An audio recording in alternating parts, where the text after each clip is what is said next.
I'm Kelsey Collier-Wise. I'm the Executive Director of United Way at Vermilion.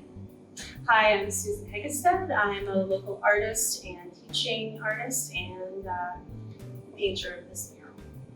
So we commissioned Susan to create a mural for the Community Connection Center here in the Meyer Community Room.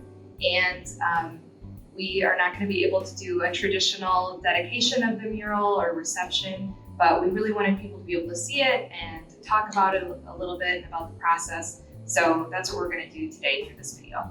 So when we were kind of considering what we wanted for that space, I think part of the reason we wanted a mural is that there's been kind of a renaissance of mural art in Vermilion over the last couple of years. And I liked seeing that maybe continue in here as it's continuing out, on many of the walls in Vermilion. And it also is an opportunity for it to be somewhat like community collaborative. So pre-pandemic, we were thinking that it would be a little bit more of people in the community being more hands-on involved in what the mural looked like and the creation of it. Obviously, we had to pivot a little bit on that, and A little bit. I think Susan will probably talk about that. But Yeah. But I knew we wanted something that was bright, that used primary colors, in part just because those do have kind of like a bright, fun feel to them, but also because United Way and Community Connection Center logos are primary colors. So we wanted to bring that in. We wanted a nod to kind of the, people eating together, gathering together, and just not just community in the abstract, but also specifically the community that is Vermilion, that we see all around our town, but also when we come together at the welcome table. Specifically here. Yes, right. So all of those things were kind of woven into my vision. And so I had come to Susan with a lot of examples that I had seen that were very bright and blocky and geometric. That was kind of what I saw this as being. There are a lot of different ways that an artist could approach making a mural. And in particular, because we have had such a beautiful flowering of interest and attention to murals in Vermilion, I like being able to present to people these different approaches, because it can be merely the vision of the particular artist painting the mural completely from their imagination. It could be super practical and functional, as in, the sorts of things that people would see in downtown areas in previous decades, where you're basically painting a sign, an elaborate sign, that represents a particular business or company, all the way to the other end of what we have seen in recent years in these fantastic community-led and community collaboratively designed murals. And this project, as Kelsey indicated, was intended to fall a little bit closer to that. It wasn't going to be maybe quite as design heavy for the community as some of Amber Hansen and her students and partners over the years have done. But certainly the intention was to have more opportunity for community to come together and share their feedback with me. And then definitely in the painting process, that was the original vision. And I had really been looking forward to that. In particular, as some folks know, I've spent a lot of time working with children. So part of my career as an artist is being a teaching artist, and I've done a lot of residencies in schools, right here in Vermilion as well as elsewhere in the state. And that to me is always an incredibly gratifying part of the process of being an art. Sometimes I'm by myself in my studio making whatever is coming out of my head, but I really feed off of being able to be in community with other people.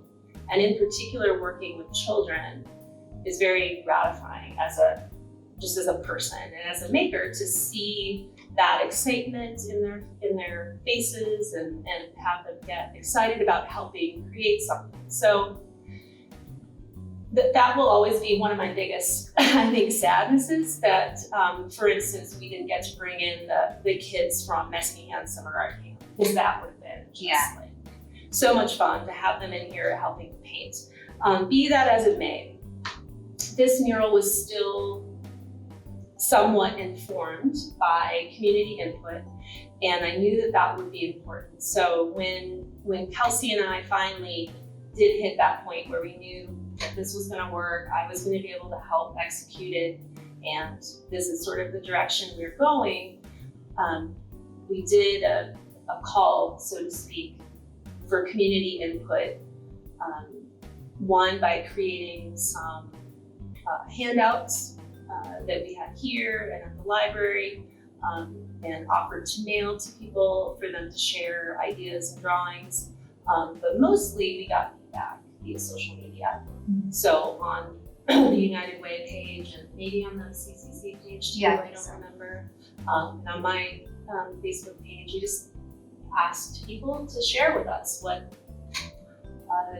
some ideas would be for welcoming spaces, what in particular about Vermilion felt welcoming to them, places and spaces that made them feel comfortable or joyful, etc. And we got some just really, really wonderful responses.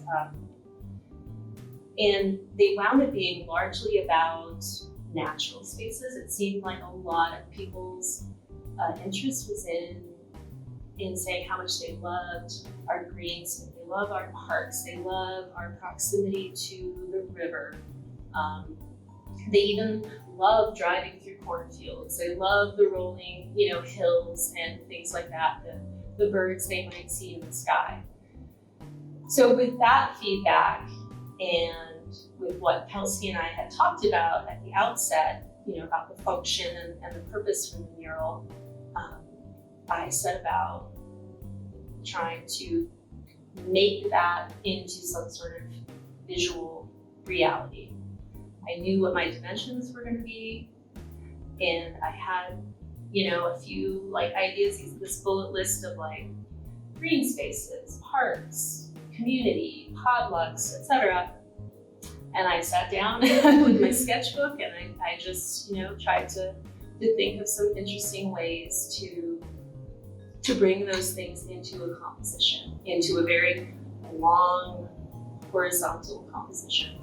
And we went through a few iterations, and Kelsey and I would sort of walk through some of the things I had, and eventually it felt like that part of the process really went on for a long time. I'm not sure that it did, but we finally settled on a general composition that felt like it had some of those ideas, and with a few tweaks here and there, we decided, okay, this is what it's going to look like. Process-wise, then it gets traced just the lines of the image, and then projected and traced it, and then started doing it. So it was actually a really multi-step process. Now that I think back through it, they were very sort of that's what I'm looking for. Very layered stages, but all the while with sort of intention of how is it going to feel? Is it going to be warm and welcoming, comforting, uplifting, all of that. So as an artist, what is kind of the difference for you personally or internally between when you're doing your original art, that just comes from my imagination. Right, exactly, versus something like this where, you've got very specific dimensions, someone's telling you, try to get these colors in, oh, by the way, you have a little bit of this here, a little bit of that here. What's that? That's an interesting question. So first of all, as Kelsey knows, this is probably the most ambitious project I have undertaken either way, whether completely of my own intention or a project for and with other people. This was very wide in scope. And because of that, I would say that it's obviously, it is a little more stressful, right? There's a little bit more tension, essentially in knowing that there are expectations, right, to be met, and that this work has always intended to be for other people, right? Whereas as an artist who has a studio practice, you kind of have to set aside that idea or interest about who the audience is often, right? Because I am often making, because I need to do it. It makes me feel better, and these things are in my mind, and so I get them out of me and into something else, some material. Whereas the intention here has always been that I am creating something that is for you and your constituents and the community and the space, and whatever's in my head or my own internal needs doesn't matter. At the end of the day, it needs to meet your expectations, and you have to be good, right? Not me. Whereas if some of my own personal works ever see the light of day, it really doesn't matter, right? So I'd say that can add a layer of stress, but it's also, interestingly, it does make it easier. Mm-hmm. Because those things get laid out from the beginning about what those expectations are. So, and you're working within a confine. A confine, right? It's like, I was hired to do this wall of this size. It has to have these things in it. And I'm sure a lot of people who work in any sort of creative effort know that a blank canvas is nice and all, but sometimes knowing a little bit about what your parameters are can actually free you to just like get rolling. Just get started and get going. So I really loved that part of this, and I found it to be easier than I thought it was. So the execution was harder because it's a very large mural. There's a lot to it, and again, not just because I missed the children, but it might have been a little bit easier on me if it had been a normal year and we had people coming in and I had a finite deadline. Because since I didn't have a deadline, I found myself like just completely being very nitpicky and obsessing over details that I probably didn't need to obsess over, and probably spent easily twice as much time as I did. Central to the mural is an image of a silhouette of a man in front of a tree. And that one in particular is, I think, important to communicate that story. Although there are no distinguishing features, it does mirror very closely a photograph that's here in the same room of Leroy Meyer, for whom the room is named. And Leroy was a beloved Vermilionite professor of philosophy who many folks know. And hopefully when they come into the space, they will see that photograph of him, but also then see that he is here in the mural, right in the center, sort of in the heart of the space. Behind the tree, at the top of the mural, is also a sun from which sort of radiates these sun rays that divide the space in the mural into these sort of different quadrants. And there isn't any particular significance there other than I like that as a design scheme, but it also allowed to sort of have this push and play between spaces that feel a little more like daylight in the center, twilight on the right-hand side, and evening or nighttime on the far left end of the mural. A lot of the imagery is just very literal too. It's just sort of landscape that you might see in this part of the country. So you have tree lines on the left, especially sort of that silhouetted night tree line with moon and there's some bats, the ever-present bats in our region. Whereas on the right-hand side, it's maybe more twilight. There's sort of that violet light in the center with a red hawk up in the air there. Also, it's small and not, noticeable immediately, but there's a plane also sort of to the right of the center heart. And the plane has significance as the primary hobby of the Andersons. Right. They were amateur pilots. And then in the center of the mural, again, not symbolic necessarily, but a potluck of people of various backgrounds, various colors. There are no specific features because I didn't want people to assume that anyone was a particular person. I want it to be able to be read as being more general. It's anybody, it's all of us, it's anyone. And so that's, just sort of that communal intention to make people feel welcome. They're a part of this table, and then hands appear throughout in various poses. Hands are something that, for me in my work, I do use a lot, but they also had meaning. And I was glad to be able to pull that in.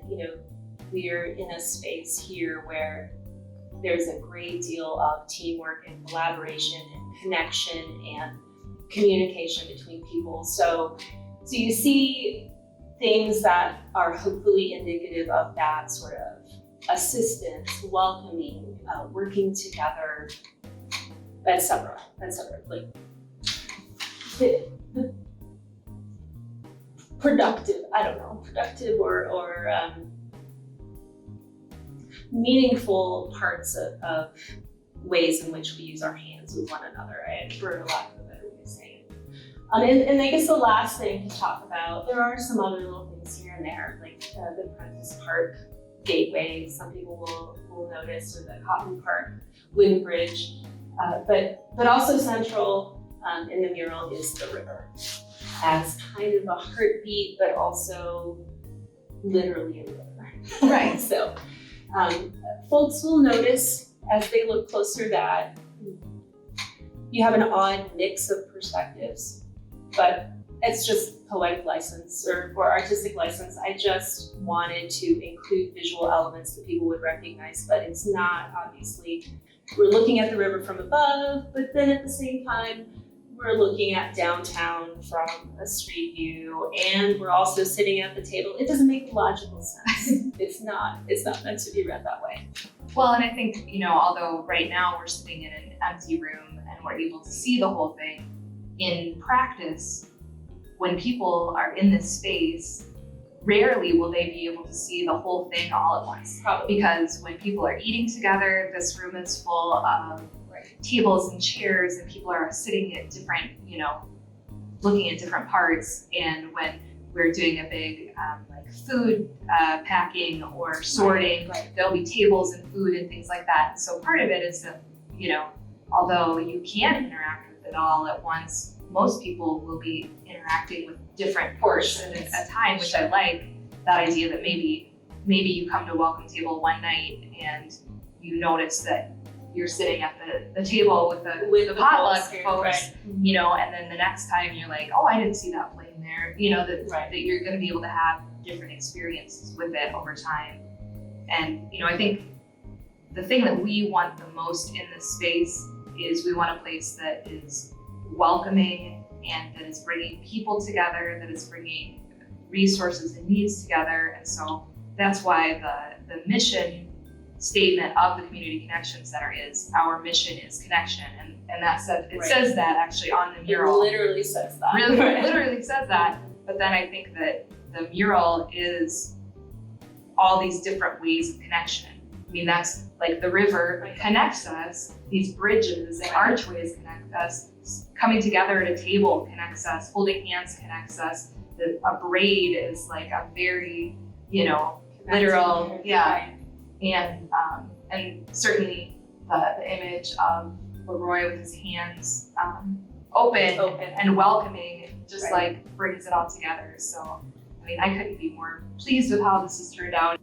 I would have to say that this is probably one of the most life-changing art experiences that I have had in my career, Wow, that is so amazing. without question.